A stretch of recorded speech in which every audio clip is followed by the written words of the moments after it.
الحمدللہ رب العالمین الصلاۃ والسلام علی خاتم النبیین اما بعد فاعوذ باللہ من الشیطان الرجیم بسم اللہ الرحمن الرحیم۔ معزز خواتین و حضرات، آج اتوار کا دن ہے۔ اتوار کے دن ہمارے ہاں انتہائی اہم درس ہوتا ہے جو فرض عین علم کے بارے میں ہوتا ہے۔ اللہ کرے کہ ہمیں علم صحیح معنوں میں حاصل ہو اور اس کی برکت سے اللہ جل شانہ کے طرف سے بھیجے گئے احکامات پر پورے عمل کرنے کی توفیق حاصل ہو جائے۔ تو بات عبادات کی چل رہی تھی، عبادات میں نماز کی، اور نماز میں اب جو ہے نا وہ جو ارکان ہیں، جو شرائط ہیں ان شرائط کی بات ہو رہی ہے، اور شرائط میں پھر ستر عورت یا جسم کا ڈھانکنا، اس پہ انشاءاللہ بات ہوگی آج۔ جسم کا ڈھانکنا، ستر عورت یعنی جسم کے جس حصے کو چھپانا فرض ہے اس کا چھپانا، جبکہ اس پر قادر ہو، نماز صحیح ہونے کے لیے شرط ہے، اگرچہ اس چیز سے ہو جس کا پہننا جائز نہیں۔ مثلا مرد کے لیے ریشم، لیکن بلا عذر ایسا کرنے سے گناہگار ضرور ہوگا۔ بھلے بعض دفعہ کیونکہ دیکھیں نا، اگرچہ ریشم مرد کے لیے جائز نہیں ہے، لیکن اور کوئی کپڑا اس کے پاس اس وقت ہے ہی نہیں مثلا، تو ایسے وقت میں ستر چھپانا یہ بہت ضروری ہے۔ تو وہ ستر چھپائے گا، البتہ ریشم پہننے کی وجہ سے گناہگار ضرور ہوگا، لیکن کم از کم اس گناہ سے بچ جائے گا۔ نماز کے علاوہ لوگوں کے سامنے اور تنہائی تاریکی میں بھی ستر عورت فرض ہوتا ہے، لیکن کسی غرض مثلا پیشاب، پاخانہ، استنجا، ختنہ اور جماع حلال وغیرہ کے لحاظہ ستر کا ضرورت کے مطابق کھولنا جائز ہے۔ نمبر 2، مرد کے ناف کے نیچے سے گھٹنوں تک ستر عورت ہے، ناف ستر میں داخل نہیں۔ گھٹنے ستر میں داخل ہیں، یعنی گھٹنوں کے نیچے تک کپڑا لانا پڑے گا اور ستر تک لانا پڑے گا۔ نمبر 2، آزاد عورت جو لونڈی نہ ہو، ان کا چہرہ، منہ اور دونوں ہتھیلیوں اور دونوں قدموں کے سوا تمام بدن ستر عورت ہے۔ یہ بات بہت اہم ہے جو آج مطلب بیان کی جائے۔ آزاد عورت یعنی لونڈی جو نہ ہو کا چہرہ اور دونوں ہتھیلیوں اور دونوں قدموں کے سوا تمام بدن ستر عورت ہے۔ ستر عورت کسی محرم مرد سوائے شوہر کے کسی محرم مرد کے سامنے بھی کھولنا جائز نہیں ہوتا ہے، ستر جو عورت کا ہے۔ اس وجہ سے جو ہاف سلیو کپڑے لوگ پہنتی ہیں نا بلے عورتیں، تو بھائی کے سامنے بھی پہنے گی اور باپ کے سامنے پہنے گناہگار ہوگی۔ یہ بات ہے، بہت عام بات ہے۔ اس لیے میں نے کہا نا کہ اس کو اچھی طرح غور سے سننا چاہیے۔ اس کی ایک وجہ اور ہے جو ضروری ہے سمجھنا۔ بعض لوگوں نے پردے اور ستر عورت میں فرق نہیں کیا۔ حجاب اور چیزیں اور ستر عورت اور چیزیں۔ حجاب اس کو کہتے ہیں کہ غیر محرم کے سامنے جتنا حصہ چھپانا ہے وہ حجاب ہے، اور ستر عورت ایک سوائے شوہر کے ہر محرم کے سامنے بھی چھپانا وہ فرض ہے۔ یہ مطلب جو ہے نا وہ ہے، چہرہ محرم کے سامنے کھولے رکھ سکتی، لیکن غیر محرم کے سامنے نہیں کھولے رکھ سکتی۔ تو بہت سی عورتیں جو یہ سوچتی ہیں نا کہ چہرہ اس میں داخل نہیں، وہ ستر میں داخل نہیں ہے، وہ حجاب میں داخل ہے۔ کیوں؟ ایسے ہی نا، وہ حجاب میں داخل ہے، ستر میں داخل نہیں ہے۔ عورت کے بال جو سر پر ہیں اور جو لٹکے ہوئے ہیں سب ستر عورت ہیں۔ عورت کی کلائی بھی ستر ہے، یہاں تک۔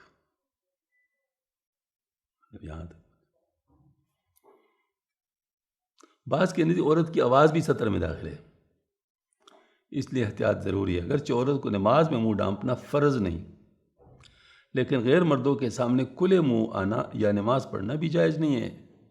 باندھی کا ستر وہی ہے جو مرد کا ہے۔ نیز اس کا پیٹ اور پیٹھ بھی سطر ہے، اور پہلو پیٹ اور پیٹھ کے تابع ہوتا ہے۔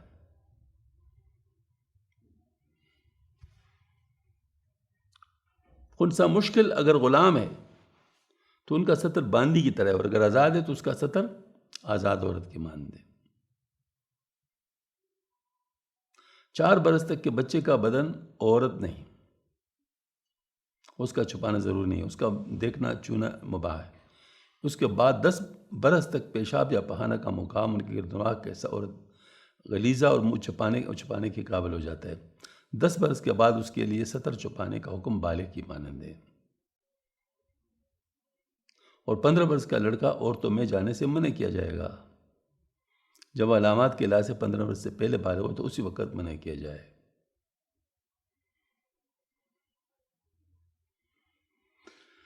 اللہ اکبر، بہت ضروری احکامات ہیں۔ میں دوبارہ اس کو پڑھتا ہوں کیونکہ بہت اہم باتیں آ رہی ہیں۔ بعض کے نزدیک عورت کی آواز بھی سطر میں داخل ہے، یعنی آواز بھی، البتہ ہمارے نزدیک آواز تو نہیں، لیکن یہ کہ احتیاط لازم ہے، جیسے انہوں نے فرمایا احتیاط لازم ہے، کیونکہ جب علماء حق میں کسی چیز پر اختلاف ہو تو اس میں بچنا بہت اعلیٰ درجے کا مستحب ہوتا ہے۔ تو یہ اس میں ہے آواز۔ البتہ ہمارے ہاں بھی یہ بات ہے کہ اگر کوئی اجنبی آدمی ٹیلی فون کرے یا دروازہ کھٹکھٹائے تو ان کے ساتھ کرخت لہجے میں عورت بات کرے گی، ملائم زبان میں نہیں، ملائم زبان میں اس کے ساتھ بات کرنا منع ہے، تاکہ اس کے دل کے چور کو مطلب وہ نہ ہو۔ تو یہ بات ہے، کہ تو ٹیلی فون آیا تو اس انداز میں نہیں، کون ہے، نہیں کون ہے، گھر پر نہیں ہے، بعد میں فون کرنا، اس انداز میں۔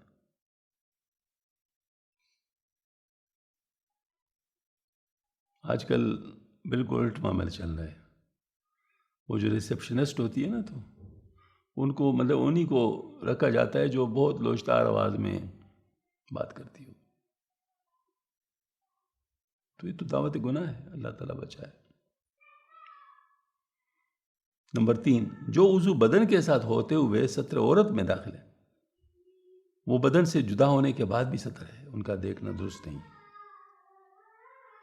مثلا بال عورت کے،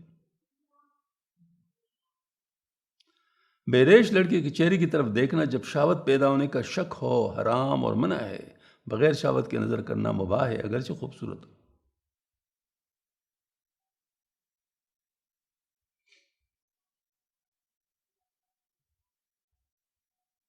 امام حنیفہ رحمۃ اللہ علیہ، امام یوسف رحمۃ اللہ علیہ، وہ بھی بچے تھے کہ حضرت کے شاگرد ہو گئے تھے، تو حضرت ان کو پیچھے کی طرف بیٹھا دے، سامنے نہیں بیٹھا دے۔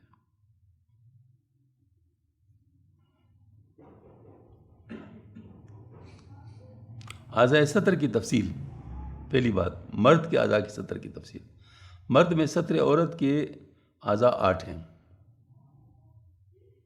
ذکر میں اجزاء خشفہ، قصبہ اور قلفہ سمیت ایک عضو ہے۔ دونوں خصیہ ماں اپنے ارد گرد ایک عضو ہیں۔ ہر ایک سرین علیحدہ علیحدہ عضو ہے، یعنی دو ہیں۔ دبر ماں اپنے ارد گرد کے سرین سے الگ ایک عضو ہے، 5 ہو گئے۔ ہر ایک ران چھڈے کی جڑ سے گھٹنے تک الگ ایک عضو ہے، گھٹنا اس میں شامل ہے۔ ناف کے نیچے سے آنا کی اٹھی ہوئی ہڈی تک، یعنی عضو تناسل کی جڑ تک، بما اس حصہ کے جو اس محاذ میں پیٹ اور پیٹ دونوں رانوں سے اس کے ساتھ ملے ہوئے سب ایک عضو ہے۔ ان 8 اعضاء ہیں۔ عورت کے اعضاء سطر کی تفصیل۔ آزاد عورت کے لیے 5 عضو ہیں: منہ، دونوں ہتھیلیاں، دونوں قدموں کے علاوہ سارا بدن، اور وہ 30 اعضاء ہیں۔ سر یعنی پیشانی کے اوپر سے شروع گردن تک، اور کان سے دوسرے کان تک، یعنی جتنی جگہ پر دن بال اگتے ہیں، سر کے بال جو کانوں سے نیچے لٹکے ہوئے وہ الگ عضو ہیں۔ دونوں کان دو علیحدہ علیحدہ عضو ہیں۔ گردن ماں گلا، دونوں کندھے، دونوں بازو ماں کونیاں، دونوں کلائیاں، سینہ گلے کے جوڑ سے دونوں پستان کے نیچے کے حد تک، دونوں پستانیں جبکہ اچھی طرح اٹھ چکی ہوں، اگر بالکل نہ اٹھی ہوں یا معمولی سے الگ عضو نہ بن سکے تو سینہ کے ساتھ ہے، الگ عضو نہیں۔ دونوں چھاتیوں کے درمیان کی جگہ ہر حال میں سینہ میں داخل، الگ عضو نہیں۔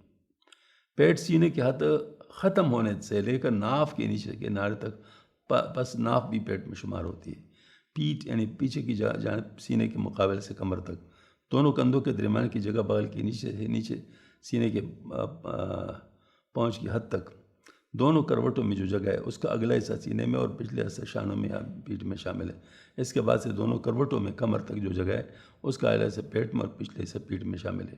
ناف کے نیچے پیڑ اور اس کا متصل جو جگہ ہے اس کے مقابل پشت کی جگہ سب مل کر ایک عضو ہے۔ فرج ماں اپنے ارد گرد کے اور دبر ماں اپنے ارد گرد کے، دونوں سرین، دونوں رانے چھوٹے سے گھٹنے تک، گھٹنے میں شامل ہے، دونوں پنڈلیاں ٹخنوں سمیت، دونوں ہتھیلیوں کے پشت، دونوں پاؤں کے تلوے، بعض کے نزدیک دونوں ہاتھوں کے پشت اور دونوں پاؤں کے تلوے ستر نہیں ہیں۔ عورت کا چہرہ اگرچہ ستر میں شامل نہیں لیکن فتنے کی وجہ سے غیر محرم کے سامنے کھولنا منع ہے۔ اس طرح نماز میں بھی عورت کو منہ چھپانا فرض نہیں، لیکن غیر مردوں کے سامنے سفر وغیرہ میں منہ ڈھانپ کر نماز پڑھے، خصوصاً جوان عورت کو اس پر پابندی زیادہ ضرور ہے، اور غیر محرم کو بھی اس کی طرف نظر کرنا جائز نہیں، اور چونا تو اور زیادہ منع ہے۔ نمبر 3، مسائل متعلقہ سطر۔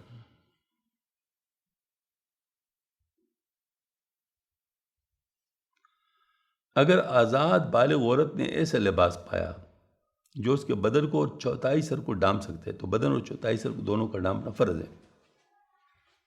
اگر کپڑا اتنا ہے کہ چوتھائی سر کو نہیں ڈھانپ سکتا بلکہ کم ڈھانپتا ہے تو اس کا ڈھانپنا واجب نہیں، افضل و مستحب ہے۔ اگر بلوغ کے قریب لڑکی چوتھائی سر ڈھانپ سکنے کی صورت میں ڈھانپنا چھوڑ دے گی تو اس پر نماز کا ادا واجب نہیں۔ اگر وہ ننگی یا بغیر وضو نماز پڑھے تو نماز کو لوٹانے کو حکم کیا جائے گا، اور بغیر اوڑھنی کے پڑھے تو نماز ہو جائے گی، احسن یہ کہ اوڑھنی سے پڑھے۔ نمبر 2، نماز میں اپنا سطر دونوں دوسروں سے چھپانا بالاجماع فرض ہے، اور اپنے آپ سے چھپانا عام مشائخ کے نزدیک فرض نہیں۔ پس اگر غیبان میں سے اس کو اپنا سطر نظر آئے تو نماز فاسد نہیں ہوگی، یہی صحیح ہے، لیکن قصداً اپنے سطر کی طرف نظر کرنا مکروہ تحریمی ہوگا۔ 3، دوسرے لوگوں سے سطر ڈھانپنے کا مطلب ہے کہ اپنے بدن کو چاروں طرف سے ڈھانپنا ضروری ہے، نیچے کی طرف نہیں، پستے بن کے نیچے سطر کا نظر آنا نماز کے لیے معنی نہیں، جبکہ چاروں طرف سے سطر صحیح ہو۔ اگر اندھیرے میں ننگا ہو کر نماز پڑھی، اس کے پاس کپڑا موجود تو نماز جائز نہیں ہوگی۔ نمبر 5، باریک کپڑا جس سے بدن نظر آتا ہو سطر کے لیے کافی نہیں، اس کو پہن کر نماز جائز نہیں، جبکہ اعضائے سطر ہو۔ اس طرح اگر چادر یا دوپٹہ میں سے عورتوں کے بالوں کی سیاہی چمکے تو نماز نہیں ہوگی۔ موٹا کپڑا جس سے بدن کا رنگ نظر نہ آتا ہو مگر بدن سے ایسے چپکا ہو کہ اگر اعضائے بدن کی شکل معلوم ہوتی ہو، ایسے کپڑے سے نماز ہو تو جائے گی، مگر دوسرے لوگ کو اس کی اعضاء کی حیت کی طرف نظر کرنا جائز نہیں، اور ایسے کپڑے لوگوں کے سامنے پہننا منع ہے، خصوصاً عورتوں کے لیے بدرجہ اولا منع ہے۔ یہ مسائل چونکہ عورتوں کے لیے یعنی عورتوں کو اس کے بارے میں جاننا ضروری ہے، تو تفصیل تو پھر ظاہر ہے اس کی عورت ہی ان کے سامنے بیان کر سکتی ہے۔ مردوں کے لیے تو صرف اتنا کافی ہے کہ وہ اپنے گھر والوں کو اس کے بارے میں آگاہ کر سکیں، تفصیل پھر ان کے اوپر چھوڑ دے کہ ان کو خود ہی بتا دے کہ پڑھ لیں اگر وہ پڑھی ہوئی ہوں، یا پھر یہ ہے کہ کوئی اور عورت ان کو پڑھائے جو پڑھی ہوئی ہوں۔ نمبر 4، نماز میں سطر کھل جانے کے مسائل۔ نمبر 1، نماز میں کسی عضو کا چوتھائی سے کم سطر کا کھل جانا معاف ہے۔ کسی عضو کا، دیکھو نا اعضاء کی جو تفصیل آئی کس لیے آئی تھی؟ اسی مقصد کے لیے آئی تھی، تاکہ اگر نماز کے دوران سطر کھل جائے تو عضو کے اوپر حکم ہوگا نا، تو عضو کون سا ہے مطلب یہ دیکھا جائے گا۔ تو نماز میں کسی، اب دیکھو نا یہ فرضین مسائل ہیں، نماز کے اندر کھل جائے تو آپ کو کیا پتہ ہوگا پھر اگر یہ معلوم نہ ہو؟ سارے یہ مسائل جاننا ضرور، یہ فرضین ہے، مطلب یہ کہ ہر وقت آپ کو معلوم ہونے چاہیے، مستحضر ہونے چاہیے۔ اور نماز کے اندر تو ٹیلی فون نہیں کر سکتے نا آپ مفتی صاحب کو۔ نماز میں کسی عضو کا چوتھائی سے کم سطر کا کھل جانا معاف ہے ہاں کتنی دیر کھلا رہے، چوتھائی یا زیادہ سطر کھل جانے سے نماز فاسد ہو جائے، جبکہ ایک رکن کے مقدار یعنی 3 بار سبحان اللہ کہنے کی مقدار. سبحان اللہ سبحان اللہ سبحان اللہ. کتنی دیر ہوگی؟ سیکنڈ ذرا گن لیا.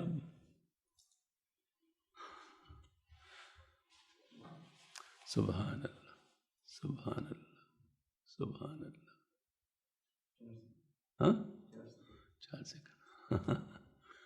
تو 4 سیکنڈ سے اگر زیادہ کھل گیا، مگر زیادہ مطلب کھلا رہ گیا تو پھر آپ کا. اور ایک رکن کے مطلب اگر یہی بات ہے تو اس دن میں نماز میں جو مسئلہ آیا تھا مجھے، کیونکہ رت جو شروع نہیں ہوئی تھی نا، تو اس میں 4 سیکنڈ سے لگ گئے ہوں گے، زیادہ لگ گئے تھے نا.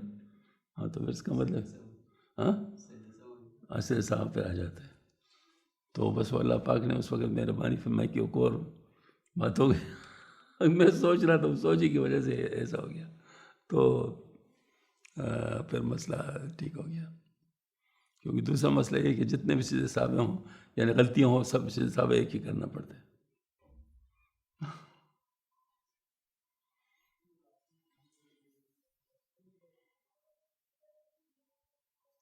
اچھا 3 بار سبحان اللہ کہنے کی مقدار کل رہے، پر جن اعضاء کا ڈانپنا فرض میں سے کوئی عضو نماز کے اندر چوتھائی یا زیادہ کل لیا، اس نے فوراً رکن کی مقدار سے پہلے ڈانپ لیا تو نماز فاسد نہیں ہوگی.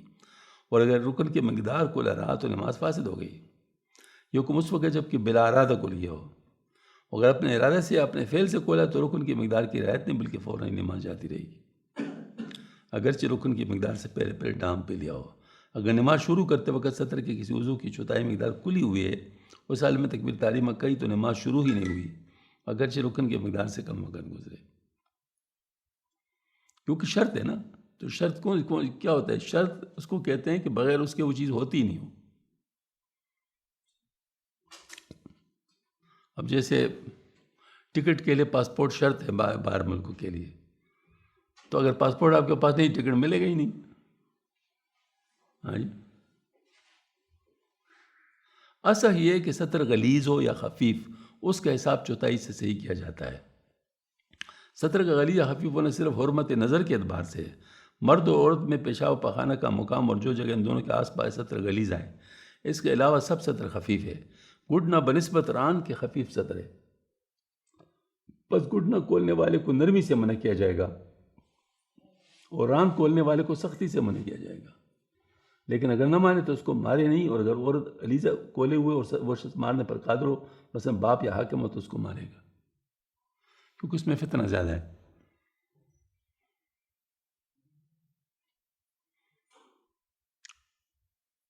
اب جیسے کہ یہ منی اسکرٹس وغیرہ جو عورتیں پہنتی تو وہ تو اس میں سطر اس میں آ جائے گی نا.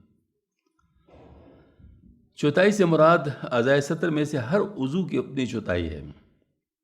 اگر ایک عضو میں کئی جگہ تھوڑا تھوڑا کھلا ہو تو جمع کریں گے، اگر 2 یا زیادہ اعضاء میں کھلا ہو تو اس کو بھی جمع کریں گے، لیکن اس کے حساب میں ان میں سب سے چھوٹے عضو کی چوتھائی سے کیا جائے گا.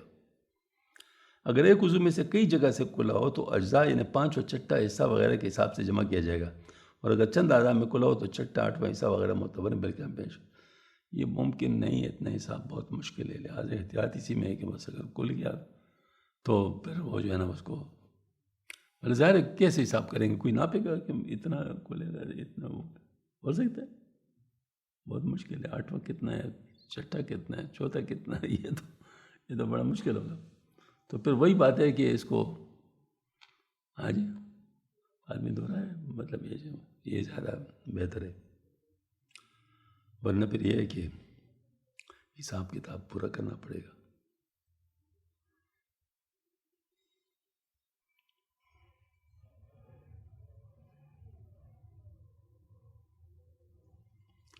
ساتر نجس کے متعلق سائل، اگر ایسی چیز کے سوا جو اصلاً ناپاک اور کوئی چیز سطر ڈانپنے کے لیے نہ ملے، مثلا مردار کی کال جس کی دباغت نہ ہوئی ہو، تو عشاء اس سے نماز میں سطر نہ ڈانپے بلکہ ننگا رہ کر نماز پڑھے اور نماز کے علاوہ وقت میں اس کال سے سطر چھپائے. اور اگر وہ چیز اصلاً ناپاک نہیں بلکہ کسی خارجی نجاست مثلا پیشاب پخانہ یا خون وغیرہ کے لگنے سے ناپاک ہوئی ہے، تو اگر وہ کل ناپاک ہے، اس میں چوتھائی سے کم پاک ہے، تو اس کو اختیار ہے کہ اس کپڑے کے ساتھ کھڑے ہو کر رکوع سجود سے نماز پڑھے، اور یہی مستحب و افضل ہے.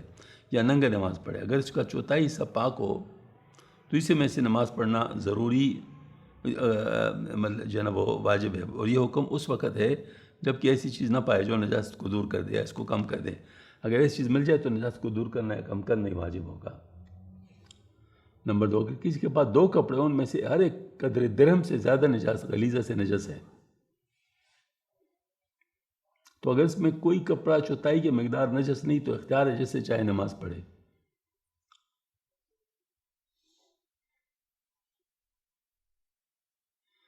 اور مستحب یہ کہ کم نجاست والے میں پڑھے، اور اگر ایک میں نجاست چوتھائی سے کم ہے اور دوسرے میں قدر چوتھائی سے زیادہ ہے تو جس میں نجاست کم ہو اس سے نماز پڑھے، اس کے برخلاف جائز نہیں۔ چونکہ پہلے حکم میں یہ ہے کہ اصل حکم میں دونوں ایک ہے، لیکن صرف یہ بات ہے کہ مقدار کے لحاظ سے کمی زیادتی ہے، تو لہٰذا اس میں تو آپشن نجس سے بھی پڑھ لے، لیکن دوسرے میں حکم ہی بدل جاتا ہے نا، ایک میں جو ہے نا مطلب پورا نہیں ہوتا، دوسرے میں پورا ہوتا ہے، تو اس وجہ سے مطلب جو ہے نا پھر اس میں اختیار نہیں ہے۔ اور اگر دونوں میں سے ہر ایک میں چوتھائی حصہ نجس ہے، یا کسی ایک میں چوتھائی سے زیادہ اور 3/4 سے کم ہو اور دوسرے میں بقدر چوتھائی ہو تو دونوں میں حکم برابر ہے، جس میں چاہے نماز پڑھے۔ افضل یہ ہے کہ جس میں نجاست کم ہو اس میں پڑھے، وہی بات ہے۔ اور اگر ایک کا چوتھائی حصہ پاک ہو دوسرا چوتھائی سے کم پاک ہو یا کل ناپاک ہو تو جس کا چوتھائی پاک ہے اس میں نماز پڑھے، اس کے برخلاف جائز نہیں۔ اگر کسی کپڑے کے ایک جانب خون وغیرہ کوئی نجاست لگی ہو اور وہ اس قدر پاک ہو کہ اس سے تہبند باندھ سکتا ہے، اور اگر نہ باندھے ہو تو نماز جائز نہیں ہوگی، خواہ ایک طرف کے اعلان سے دوسری طرف ہلتی ہو یا نہیں ہلتی ہو۔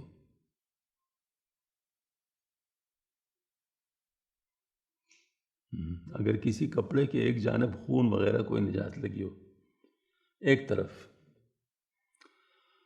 اور اس قدر پاک ہے کہ اس سے تہبند باندھ سکتا ہے، مطلب تہبند باندھنے والی ایریا جتنا ہے وہ مطلب وہ پاک ہے، اگر نہ باندھے گا تو نماز جائز نہیں ہو، خواہ ایک طرف کے اعلان سے دوسری طرف ہلتی ہو یا نہیں ہلتی ہو۔ نمبر 4، اگر ننگے آدمی کے پاس ریشمی کپڑا ہے جو پاک ہے اور ٹاٹ کا کپڑا بھی ہے جس میں نجاست کا قدر درہم سے زیادہ لگا تو ریشمی کپڑے میں نماز پڑھے۔ اگر کسی کے سب کپڑے نجس ہیں اور وہ پاک پانی بھی موجود ہے تو دھو کر گیلے کپڑے سے نماز پڑھ لے اور نماز قضا نہ کرے۔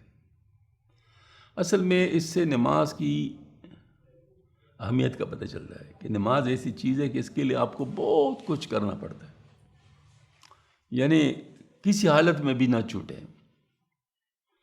اور چھوٹنے والے جو مقامات ہیں بہت ہی زیادہ کم ہیں، تو اس سے پتہ چلتا ہے کہ نماز کو کسی حالت میں بھی نہیں، اس کی اہتمام بہت زیادہ ضروری ہے۔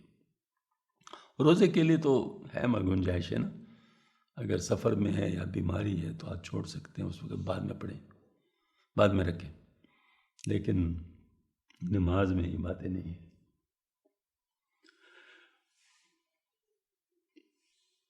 اگر سطر کا کپڑا یا اس کے پاک کرنے والی چیز سے عاجز ہونا بندوں کے فعل سے ہو تو برہنہ یا ناپاک کپڑے کے ساتھ نماز پڑھ لے، اور پھر اس جاتے رہنے پر اس کے ادا لازمی ہے، اور اگر اس بندوں کے فعل سے لاحق نہ ہو بلکہ قدرتی ہو تو اس عذر کے ساتھ نماز پڑھ لے اور اس کا اعادہ لازمی نہیں۔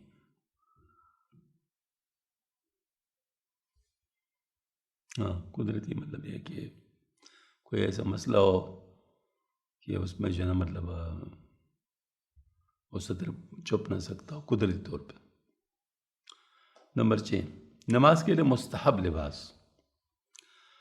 مرد کے لیے مستحب لباس، مستحب یہ کہ مرد 3 کپڑے پہن کر نماز پڑھے، آزار انتہا بند یا پاجامہ وغیرہ، قمیص کرتا، نمبر 3 امامہ، مستحب ہے۔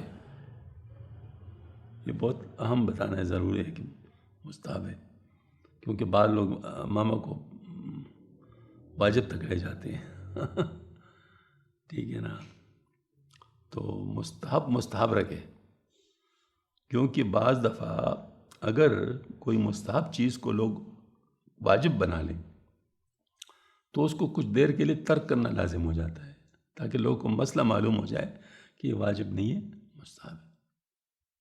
ایسے ہی ہے نا،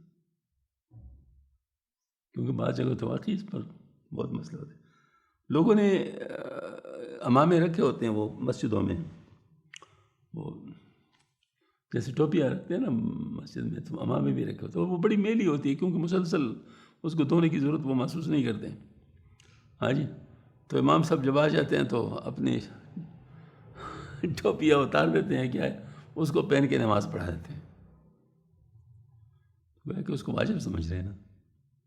ہاں البتہ خود اگر کسی کی عادت ہو تو یہ بڑی اچھی عادت ہے، مستحب ہے کہ آدمی ٹوپی تو کم از کم پہنے اور پھر اس کے بعد امامہ بھی باندھے، تو سنت مستحبہ ہے، بہت ماشاءاللہ اس کا ثواب ہے، ویسے بھی آدمی اس کے ساتھ اچھا لگتا ہے۔ اچھا، اگر ایک کپڑے میں بدن ڈانپ کر نماز پڑھے تو بلا کراہت جائز ہے۔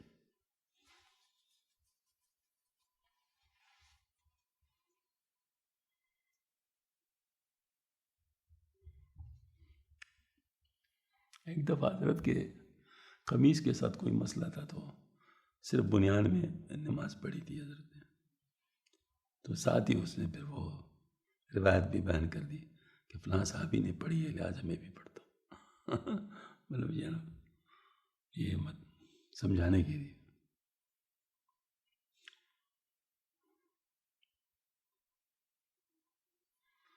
نمبر 2، عورت کے لیے مستحب لباس۔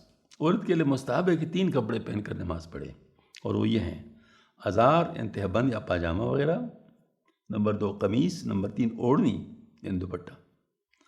اگر عورت 2 کپڑوں یعنی تہبند یا پاجامہ اور اوڑھنی میں نماز پڑھے تو نماز جائز ہوگی، اور اگر ایک کپڑے میں پڑھے تو اس سے تمام سطر ڈھک جائے تو نماز جائز ہو جائے گی۔ اگر 2 شخص ایک کپڑے میں نماز پڑھے، ہر شخص اس کے ایک کنارے پلے سے سطر ڈھانپ لے تو جائز ہے۔ اس طرح اگر کوئی شخص کپڑے کے ایک کنارے سے اپنا سطر ڈھانپ لے اور دوسرے کنارے کی سوتے ہوئے پر ڈال دے تو جائز ہے۔ اگر کسی کے پاس ایک ایسا کپڑا ہو ایسے جسم چھپا لے، اس کو بچھا کر نماز پڑھ لے، اور نماز کے لیے اس کو پاک جگہ میسر نہیں تو اس کو چاہیے کہ اس کپڑے سے اپنے جسم کو چھپا لے، نماز اسی جگہ پڑھ لے۔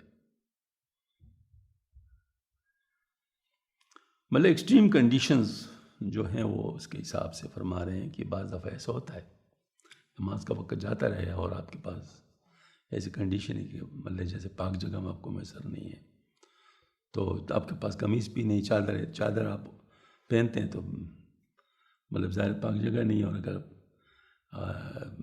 اس کو نیچے ڈالتے ہیں تو پھر وہ آپ کا لباس نہیں ہے چھپانے کے لیے، تو اس صورت میں فرماتے ہیں چھپا لے اپنے جسم کو، نماز ادھر پڑھ لے۔ یہ بات ہے۔